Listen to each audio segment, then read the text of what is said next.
Unofficial phone কিনলে কি police ধরে নিয়ে যাবে? মানে দাঁড়াচ্ছে গিয়ে ফোন কিনলেন তারপরে পুলিশ আপনার বাসায় হামলা দিলে এমন কিছু হবে কিনা? আর আনঅফিশিয়াল ফোনে ওয়ারেন্টি পাওয়া যায় কিনা?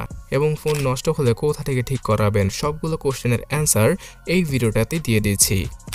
ফার্স্ট অফ অল জানিয়ে রাখছি যে আনঅফিশিয়াল ফোন কিনলে সেটা পুলিশ ধরে নিয়ে যাবে না যদি আপনারা একটা ট্রাস্টেড শপ থেকে কিনেন।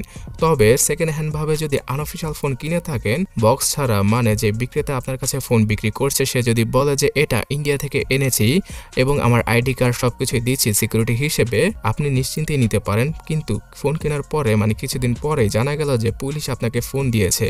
কি কারণে? যে এই ফোনটা চুরির ফোন আর আপনাকে থানায় যেতে বলছে ফোনটা হস্তান্তর করার জন্য। যদি আপনি সহজে হস্তান্তর না করেন তাহলে আপনার বিরুদ্ধে অ্যাকশন নিবে। সো এই ক্ষেত্রে দেখা যায় যে আপনি ভিকটিম হয়ে যাবেন। তাই সেকেন্ড হ্যান্ড ফোন কেনার সময় অবশ্যই বক্স এবং অন্যান্য সকল ডকুমেন্টস ভালোভাবে চেক করে নেবেন। আর আমি মনে করি যে বেশি চিন্তা করলে সেকেন্ড হ্যান্ড ফোন না নিয়ে আনঅফিশিয়াল ফোন একটা ট্রাস্টেড শপ থেকে কিনে ফেলুন। সো ট্রাস্টেড শপগুলো বলতে যারা কিনা ফুল বক্স সহ একটা মানি রিসিট দিবে।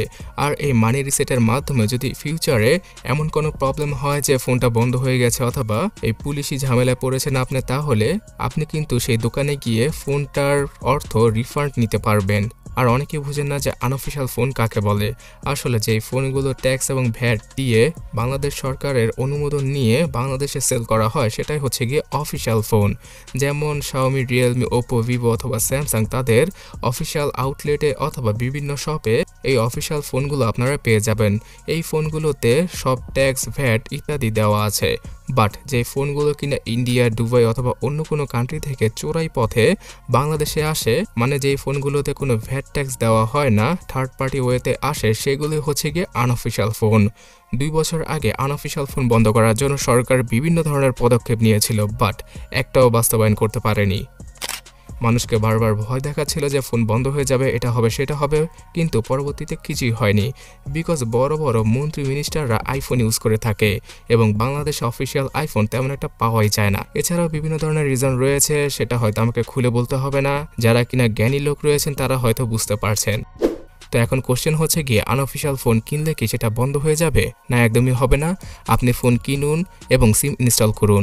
বিটিআরসির তথ্য মতে আপনার সেই ফোনটি অটোমেটিকলি বাংলাদেশ সার্ভারে রেজিস্টার্ড হয়ে যাবে। এখানে ফোন বন্ধ হওয়ার কোনো ঝামেলাই হবে না। তবে এখানে একটা ক্যাচ রয়েছে, সেটা হচ্ছে গিয়ে ধরুন যে ইন্ডিয়াতে কিস্তির মাধ্যমে একটা ফোন কেনা হলো। ম্যাক্সিমাম ক্ষেত্রে রিয়েলমি আর স্যামসাং এর ফোনগুলো কিস্তিতে কেনা হয়। সো কিস্তিতে ফোন কেনার পরে যখন কিনা কিস্তি দেওয়ার টাইম আসলো তখন কিস্তি না দিয়ে সেই ফোনটা বাংলাদেশে কোনোভাবে মানে চোরাই পথে বাংলাদেশে নিয়ে আসা হলো আর এখানে সেটা সেল করে দেওয়া হলো। আপনি বুঝতেই পারলেন না। তো সেই ক্ষেত্রে বাংলাদেশ সরকার কিন্তু আর সেই ফোনটা বন্ধ করবে না। স্যামসাং, রিয়েলমি অথবা অন্য যে কোনো ব্র্যান্ডের ফোন হোক না কেন, কিস্তির ফোন হলে সেখানে প্রিইনস্টলভাবে সফটওয়্যার থাকে, মানে সেই ফোনটাকে ফোন কোম্পানি কন্ট্রোল করতে পারে যদি কিস্তির টাকা পরিশোধ করা না হয়। তাহলে আপনি যদি সেই টাইপের কোনো ফোন কিনে থাকেন তাহলে ফোন কোম্পানিগুলো সেই ফোনটাকে লক করে দিতে পারবে অথবা বন্ধ করে দিতে পারবে। তো এই কারণে আমি বলছি যে ট্রাস্টেড একটা শপ থেকে ফোন কিনুন, যাতে করে পরবর্তীতে আনঅফিশিয়াল ফোন কিনে টুকটাক ঝামেলায় পড়লে সেটাকে আপনারা সলভ করতে পারবেন। আর আনঅফিশিয়াল ফোন কিনলে কিন্তু বাংলাদেশের কোনো অফিশিয়াল ওয়ারেন্টি পাওয়া যাবে না। আপনাকে দোকান থেকে যে ওয়ারেন্টিটা দেওয়া হবে, থার্ড পার্টি ওয়ারেন্টি, সেটাকে নিয়ে আপনাকে হ্যাপি থাকতে হবে। আর গাইস, আপনাদের মধ্যে অনেকেই গ্রাম এলাকা থেকে ভিডিওগুলো দেখে থাকেন, তো তাদের জেলা শহরগুলোতেও আনঅফিশিয়াল ফোন পাওয়া যায় না।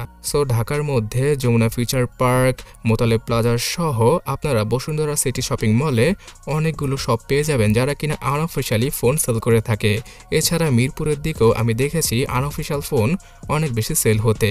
আর গাইস, আপনি আমাকে বলুন যে আপনার হাতের ফোনটি অফিশিয়াল নাকি আনঅফিশিয়াল, অবশ্যই কমেন্টে লিখে জানাবেন।